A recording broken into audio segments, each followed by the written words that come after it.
Hey, y'all, welcome back. Today, I'm joined by my friend Gil Hodges, former host of Kingdom Talks. Now he's on his own ventures these days. He's working with a project called The Pearl, and he's here to talk about his book, his new book about the Matrix. So, hey, Gil. Hey, good to see you, Nelson. I love catching up and appreciate you having me on here and giving me an opportunity to share about the book and other things that I'm doing. Awesome. Yeah. So, Gil, let's jump right into the book. Yeah. What is it and what's it about? Well, it's called Breaking Your Matrix. And, about a year ago, so it was in January of this year, actually, that I was responding to some post, and it just came out of me that something along the lines of, well, I think it's maybe time that we figure out how to break our matrix. So breaking your matrix. And that immediately just kind of downloaded into the idea of writing a book on it. And believe me, man, the further and further I dove into this topic of just understanding that we are all programmed, and I think we all kind of recognize that, but that programming goes so far, so much deeper than what we've ever imagined. And, part of it was, so many of us began to deconstruct from religious settings and environment. And I soon realized it's like, dang, it's not just the religion. It's politics, it's government, it's finances, it's everything. And the further and further I dove in, the more and more revelation I got. And I just began to understand that, for each and every one of us to be authentic, to truly understand who we are, we have to first wake up and realize we're programmed.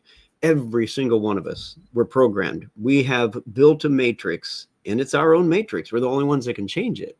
But we've all built a matrix around what other people have told us that we should be or do. And so, you're conceived into a family, and even at conception, the programming begins because the mother is throwing, chemicals at you that are basically either positive or negative. The feelings and emotions that she's got going, they're going through you. You're getting programmed. What are you going to lean toward? Are you going to lean toward being happy and optimistic? Or are you going to lean toward being full of fear and negativity? And unfortunately, there's a lot of fear and negativity in the world because there's a lot going on. So we kind of just keep reciprocating that same message. The world, the people in it, we're sucked into drama. We love drama. We want the negativity. It's just the natural state of things. However, when you wake up and you begin to realize that God gave you this space, inside of you, he gave you this sacred space. It's the kingdom within. It's this space that he, not even he, will go in and tweak it, because it's the place that you get to choose what you're going to believe. Now, the problem is we've had all this stuff coming at us and bombarding us from the world, right? But Yeah. Jesus said he overcame the world. So all this stuff bombarding us from the world, your family environment, your school environment, your church, your synagogue environment, your work environment, your government environment, your financial environment, all these things are programming you, and it's just being thrown at you. And you don't even know any better other than to accept it as truth. And then it became, that's what you believe. But when you wake up, this is the area that you have the ability to say, wait a minute, I get to choose what I want to believe. And again, if that weren't the case, then God would have us all believing the exact same thing all the time, Yeah. right? But he doesn't do that. He allows you to choose. Mhm. And so that's the beauty of it, is he's always putting things in front of us that'll help us and guide us, but he does not make the choice for you. You have to make that choice. Yeah. And so Breaking Your Matrix is basically a book that it's a tool. So this thing it's a tool. I've got tool after tool after tool in here, different ways that you can kind of begin to wake up even further and deeper, different ways that you can dive into some of the concepts here and actually begin to go through a process of deprogramming and Mhm. breaking your matrix. And the whole purpose, again, is to be free to be you, because the universe is waiting for you to wake up and do your part, not somebody else's that's trained you and told you what to do, but your part. And it's just been beautiful, fun, and exciting. So, That's powerful. One of the things you started with that I really like, it reminds me of a quote. I think it's by Brandon Notch. But I hear a lot of people say it, where it's like, As soon as you're born, you're given a name, a religion, a nationality, and a race. You spend the rest of your life defining and defending a fictional identity. Yeah, Yeah. I used to call those the givens. Those are the things that are given to you. That's your given identity. It's not who you are. It's the Yeah. givens. Yeah, Yeah. And yeah, that's a big thing to focus on. What are the things that I chose about my own life versus what are the things that I was given yeah. upon entering into life? Like even my own journey, right? I Hmm. grew up Baptist, I grew up poor. Hmm. uh those are two things that I got very well acquainted with for the first Right. 16 years of my life was being Baptist and poor. Yeah, yeah, yeah. I'm And only here's not getting over the poor thing this year. and it's amazing. It's like even the movie The Matrix. In the movie The Matrix, there's the one guy who just decides, after he's betrayed his friends, he decides, I just want to go back in the Matrix. Just Yeah, wipe my mind, put me back in the Matrix. I'd rather just be in the Matrix. There's a lot of people that would rather just stay in their Matrix, and that's okay. It's yeah, okay. It's not freedom, but if it's their choice, they get to make that choice. But it's just the it's too fearful for so many people to step outside of what they're familiar with. They don't know. They would rather stay in an uncomfortable and brutal, sometimes traumatic atmosphere that they're familiar with than to face the fear of what maybe is on the other side of that. It's amazing. It's yeah. amazing. Fear And is one of the biggest forces that keeps us locked in the matrix. yeah, Yeah. and that's part of that's because there's a lot of responsibility outside of it. Yep, you have to take There's a lot of busy responsibility. work in the matrix, but there's responsibility outside of it. Yeah. Even Yeah. using the movie as a paradigm for it, well, you could live in the matrix where, you have what seems to be ordinary, none of it matters, or you can come out of the matrix and now you got to fight these robots and everything else all day and it's not really as glamorous. No one's going to tell you thank you. Yeah. Most of the people Yeah. who you're defending don't know that they're even in danger.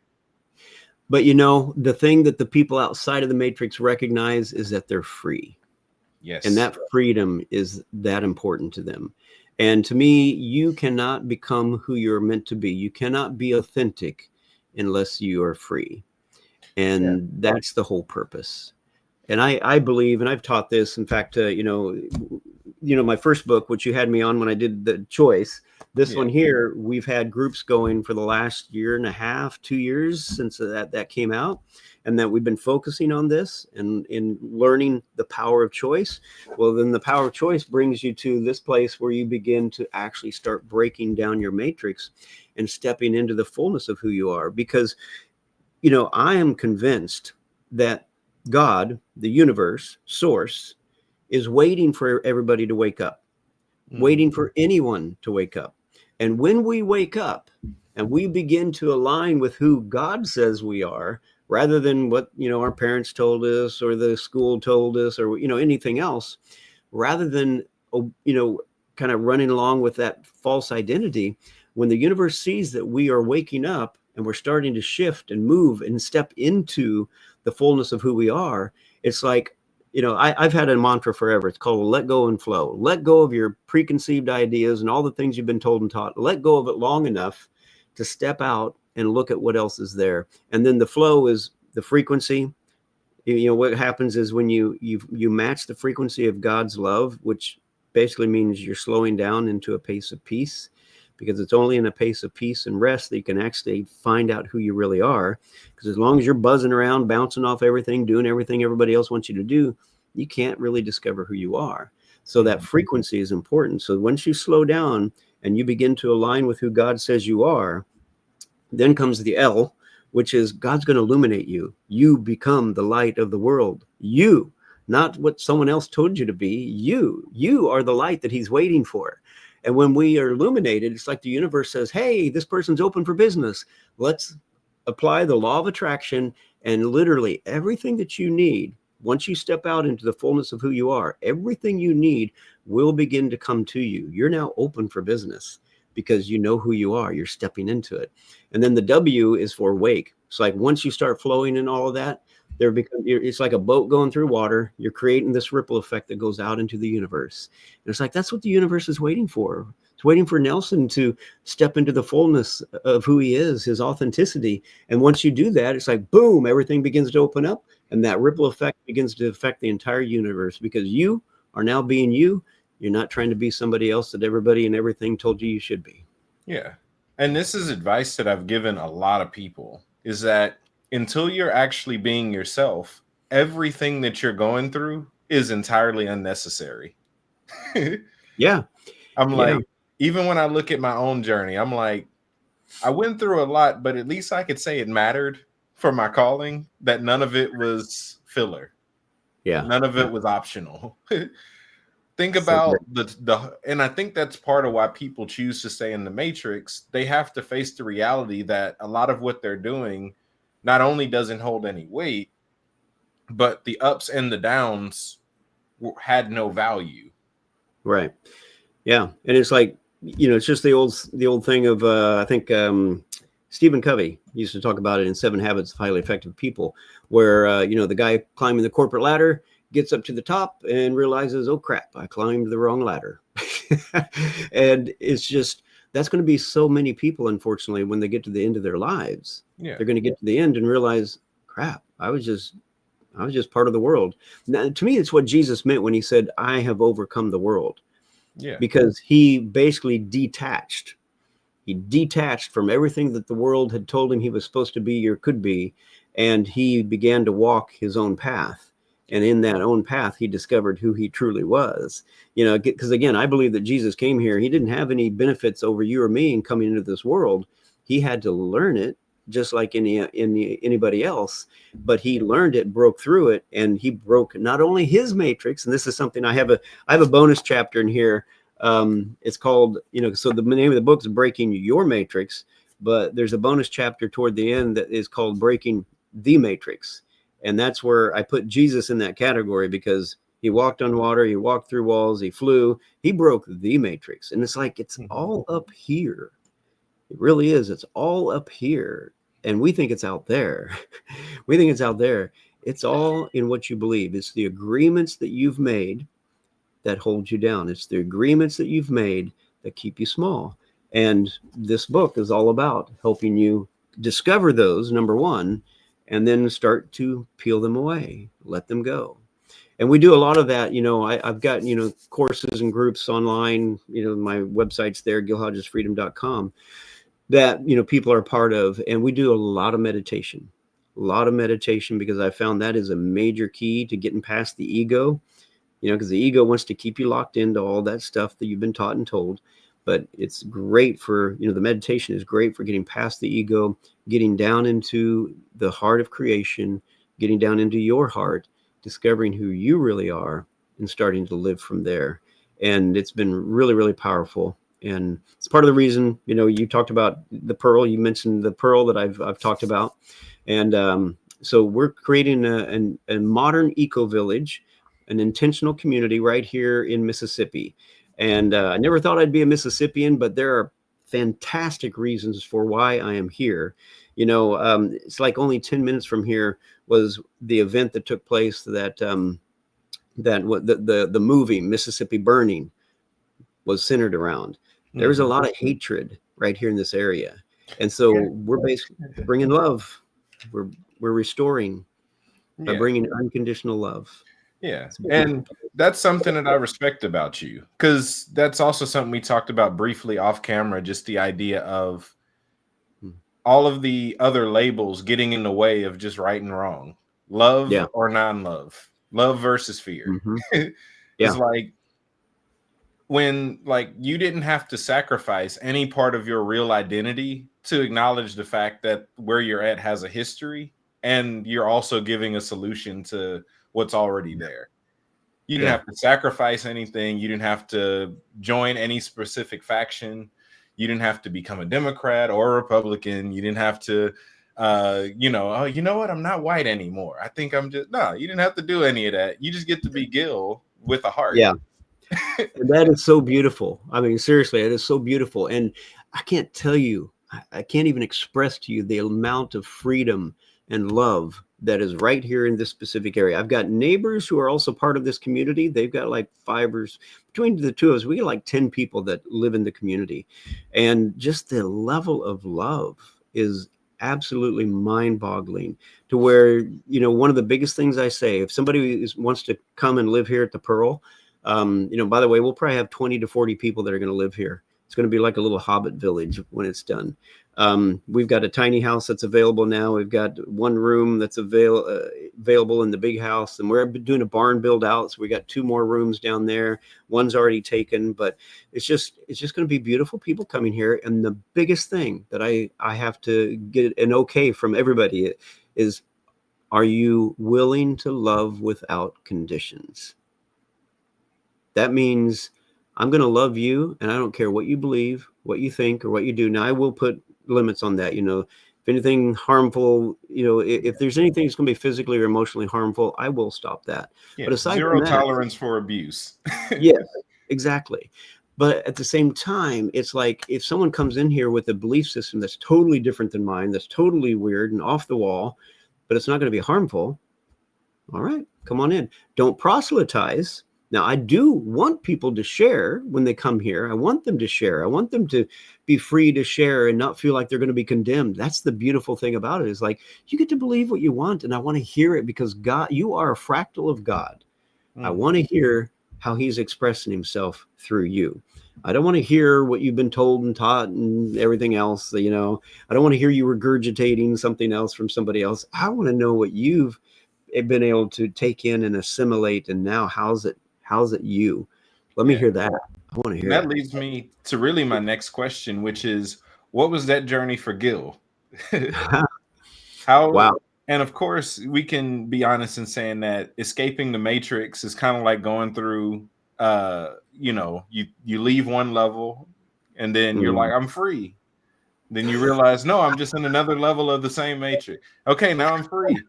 Okay, now I'm out. No, I'm free. No, so not Yeah. saying it as if you're all the way done, but Yeah. just in the breakthroughs that you have had just over the last maybe 4 years. Yeah. What was that journey like for you? What really broke you out of the main matrix that you were in? Because I met you pretty much as a Christian mystic. Yeah. Yeah.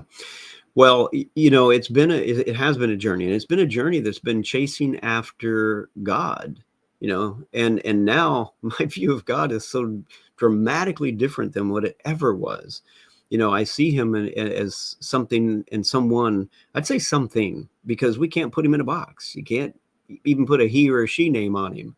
He is just absolutely beyond our understanding. He is light, he is energy, and I'm a piece and a part of all that energy that creates the universe. And so, for me, just step by step, I've been going through things, and the biggest piece and part of this whole journey has been that simple mantra: let go and flow. Let go of what I think should be. So, in the first book I wrote, Choice, there's a lot of time spent on the difference between expectancy and expectation. It's our preferences, our expectations, our beliefs, our feelings, all these things. These get in the way of our happiness, and they get in the way of us moving forward. Because what happens is, an event takes place, and if someone's got their preference involved, well, it's not what I want. Oh, so now you're not going to be happy, and you're going to go take your ball and go play somewhere else. Okay. But if I can look at a situation and realize, you know what, this is a very valuable event that's taking place, whatever it might be, and it's not anything that I'm comfortable with, but I'm going to choose right now to let go of my preference for the moment. We all have preferences, expectations, and feelings and beliefs and all. We all have them. But in maturity, if we are mature, we're able to look at a situation and respond and decide whether or not, I think I'm going to let go of my preference in this situation. I'm going to let go of my expectation in this situation, so that I can see what's unfolding for what it is. So that let go has been tremendous. I've let go of a lot of things. Some of it was very tough, very, very, challenging to go through. I think many people know what I went through in the last year and a half. you know, but it's been so worth it. It's like I'm free to roam and do what God has called me to do, to where before I was not free. I chose not to be free by staying where I was. But there came a point where it just, you know, both people involved were at the same place. It's like we can't continue this if we're going to really be who we're called to be. And so we went separate ways, and it's been one of the best, hardest but best decisions ever. And that's bold. And so I'm looking for people who are bold, that are ready to make moves that they know are authentic, come hell or high water, no matter what the consequences are, because they know it's the right thing to do. And unfortunately, a lot of people looked at what I did and was like, well, that's not right. That doesn't follow biblical principles. That's blah, blah. They got all their programming being thrown at me. And I'm just like, that's your programming. You get Yeah. to believe what you want to believe. I see a God who is much bigger, much more loving and kind, and has a path for me. And he has a purpose for me, and I'm living it. And I just absolutely love the life I'm living. It's beautiful. Yeah. Yeah. So that kind of teeters on where I wanted to go next with talking about relationship shifts as we shift, Mm-hmm, right? Because mm-hmm. there's the general idea of kind of like the crab in the bucket syndrome, where as you're trying to break free, it seems like everyone who used to love you now is trying to pull you back down. That's Yeah. one way to look at it. Mm-hmm. In my journey, it's been kind of like I've never gotten to be in an environment that was where I was currently. When I was just Baptist, like when I was in a Baptist environment, I identified as Christian because I was identifying with all the denominations of Christianity. I had studied them, found out that I loved their founders. Don't know why their current followers are weird, but I'm like, wow, John Wesley is cool. George Fox is cool. All these different people. I'm like, so I kind of identify with the Catholics, the Baptists, the Pentecostals, the Kojic, the this, to that, to that. Well, then I start getting in, but I'm also the only one in my environment really seeking after the supernatural. Well, by the time I get around other supernatural Christians who, let's just say, would likely be labeled like charismatic, well, I'm not really charismatic anymore. I'm more so a Christian mystic at this point. So I'm a Christian mystic around charismatics, which, of course, there's some overlap, but there's some stark differences between the two. Well, I then hear there you. comes a moment where I'm really just a mystic. I'm not a Christian anymore. Oh, guess who's now in my inner circle? Oh, I'm now around all the Christian mystics who I wanted to be friends with before, and we are no longer compatible. That is so true. So So, true. And I'm telling you, I've gone to another level. And honestly, it's really only the people that are in my inner circles that get to see that and experience it. And it's like we just had another retreat here, a third retreat that we've had here since I moved here a year ago, actually 10 months ago. But third retreat, and let me tell you, they get more and more powerful and life changing every time.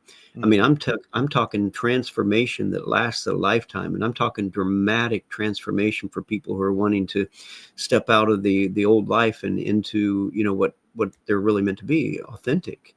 And I'm in a different zone, man.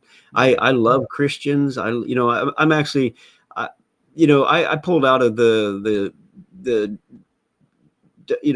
arguing over the dogma and stuff. I pulled out of that a long time ago, but yeah, now I see people still trashing the church, and I'm like, we don't need to do that. We really don't. I see the Christians every once in a while. Somebody will pop up and say, some nasty thing about me, and what a heretic I am. And it's like, that's their programming. It's yeah, okay, you know. It, yeah, but I don't need to trash the church. I don't need to trash anybody. And I truly, truly, 100% love everybody, even the people that think I'm the worst person on the planet. yeah, For some decisions that I made and so forth. And it's like yeah, I'm free, and I'm free of what they think of me. And hey, every once in a while, yeah, someone gets a zinger in there, and it hits me, and it's like, oh, I got some more work to do in that area. That's good. That's good. yeah. Like that's one of those things where it's hard to actually get mad, even if you're disappointed. Upset, maybe, but actually Mhm. angry, very rare. Just because you recognize it's not them, it's the matrix they're in, Yeah. which is a better presentation of one of the most butchered verses in the Bible that I hear used the most, which is um, that it's all about uh, it's not according to the flesh, right? Mm. It's the powers and the principalities and the rulers of darkness that we're Yeah. dealing with. Yeah. Yeah. It's like you realize that that's just saying that it's you're not really ever dealing with a person. You're dealing with their programming. Yeah. You're Yeah. dealing with the forces that govern over them. So it's funny because I've got two bonus chapters. The one I already told you about, breaking the matrix. The other bonus chapter is on egregores. And egregores, that's principalities and powers. That's Yeah, exactly what they're talking about. And the yeah, thing is, we don't, as Christians and as humans, we don't even realize that what it's talking about. You're talking about the financial systems, your yeah. government systems, your school Mhm. systems, your sports systems. People, anything and everything that divides us is basically another egregore. And it could be Yeah, two people going at something, or it could be two political parties going at it. And yeah, we get sucked into those. Every human being is being called on to be sucked into those and take a side. yeah, Take a side, and now you're feeding it its energy, and it yeah, becomes its own entity. Principalities and powers. We're the ones that are feeding it. yeah. We're giving it life. So, like, when it talks about wrestling not against flesh and blood, that doesn't mean that people don't make decisions. It's not Right. about that. It's just saying that likely they're making decisions because of other factors behind them. Yeah. For example, right?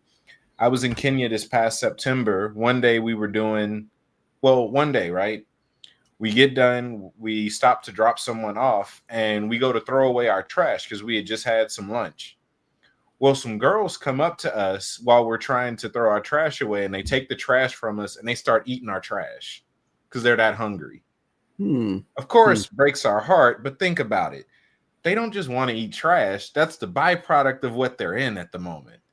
Yeah. We go to another situation where we're doing some charity work. We're feeding some people, handing out some resources.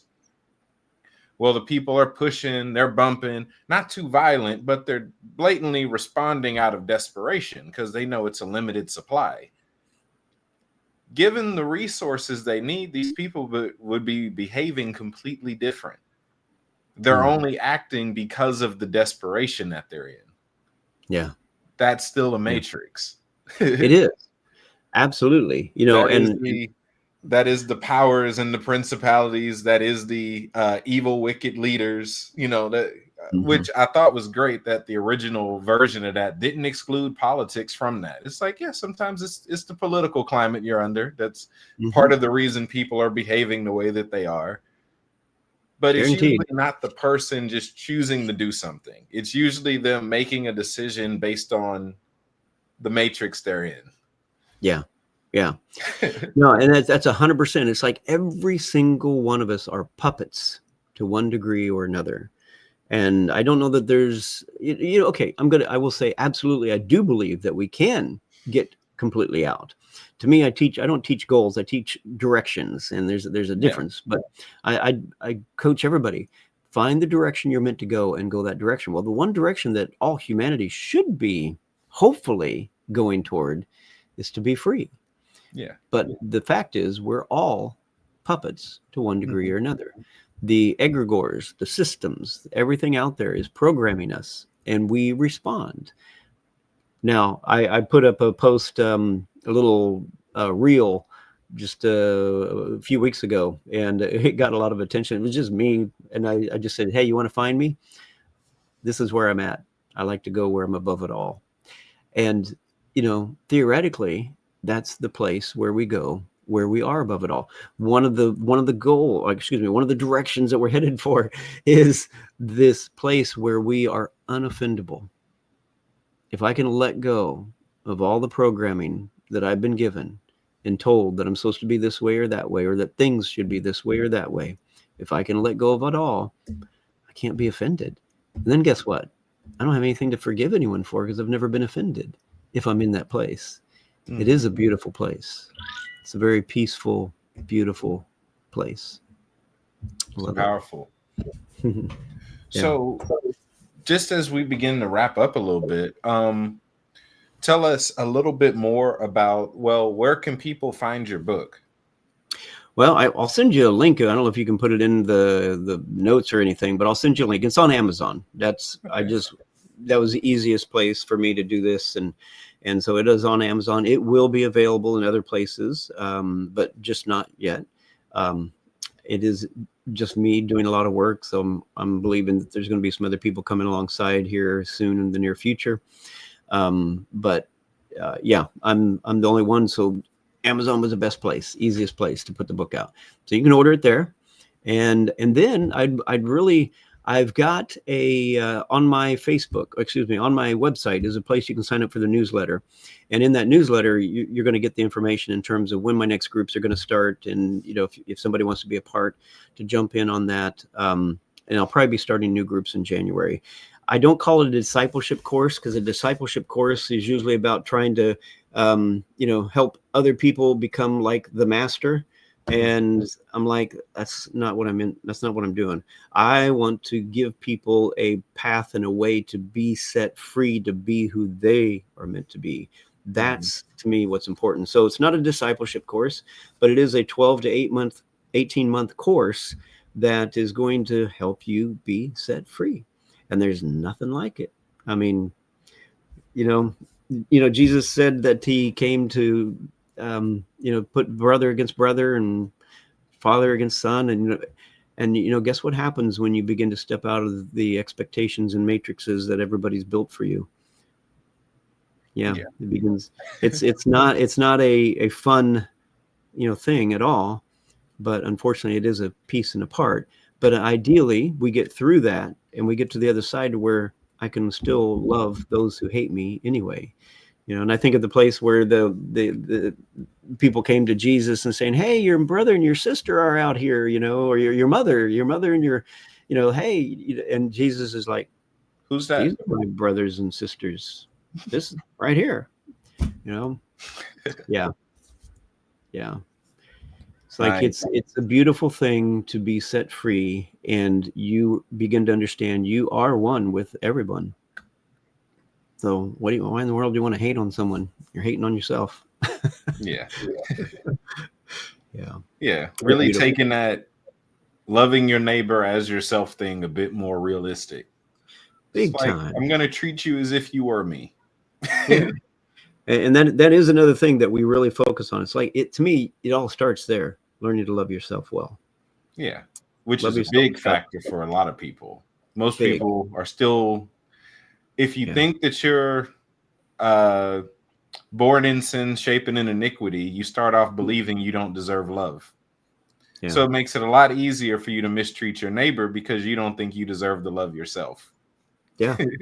Yeah. I mean, and it's so bizarre that we would ever have thought that, hey, love your neighbor as yourself, but don't love yourself. Wait a minute. Don't focus on yourself. Don't go down that road. That's narcissistic. That's no, here's the thing I tell everybody. You'll know you're on the right path if you're learning to love yourself well, really, truly love yourself well. You know you're on the right path if humility is growing at the same time.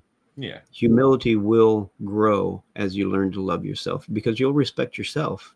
And when you respect yourself, you'll begin to respect other people and you'll love them truly. It absolutely works. 100% works. Yeah. And I even had I had a leader tell me, as I was going off on this path, he's like, yeah, man, don't go down that road. I've seen so many people in the past go down that road, loving themselves and how bad it went. I'm like, dang, that's really sucked into a matrix of let's keep the world where it's at. Let's not really grow. Let's not really step beyond that. But truly, if you love yourself, you got to love yourself. You have to love yourself well. And when you do, humility comes with it, and loving others becomes natural. Yeah, because it's going beyond the branding. If you can love yourself and tear stuff up, you weren't loving yourself. Right. It's likely you were, coping. Yeah. Some people call self-love, you know what, I'm going to get me some some drugs. I'm gonna go get me some hookers, and just so I'm loving myself. I'm doing this is all the stuff I wanted. I'm gonna get me a bunch of nice cars. I'm gonna go to Vegas. No, that's just arrogance and self-conceit and narcissism. And no, that's what I'm saying. The big sign is humility. Yeah. Grace for yourself and grace for everybody else. Amen. Because even in the deconstruction part, people ask me why I'm not as rude as some of the other people who also deconstruct. It's like, well, I recognize I didn't always know this stuff. Yeah. And again, once you get on the other side of it, it's like, I love those people. I love those people who are still in that place, still promoting that stuff. I love them. And I really, really, really love them. I really do. Yeah. It's like, I just left the matrix you were in. I didn't become an enemy against you. Exactly. My freedom registers as a threat because you're still in fear, but I'm not actually your enemy right now. Right. That is so true. So true. So good. Because, freedom, and we could talk about freedom for days, but freedom is kind of the ultimate protest against any system built around fear.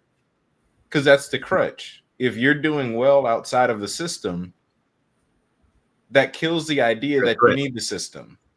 Right. That's what I grew up hearing. You can't leave church, otherwise you're going to go crazy. I'm like, well, I'm better now than I was when I was at church multiple times a week.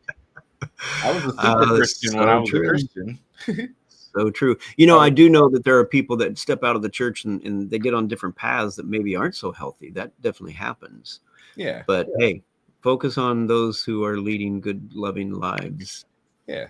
It's like I was relatively a good guy my whole life. It was like when I was a Christian, I was decent. When I left Christianity, it's almost like the Christianity part didn't matter. Yeah.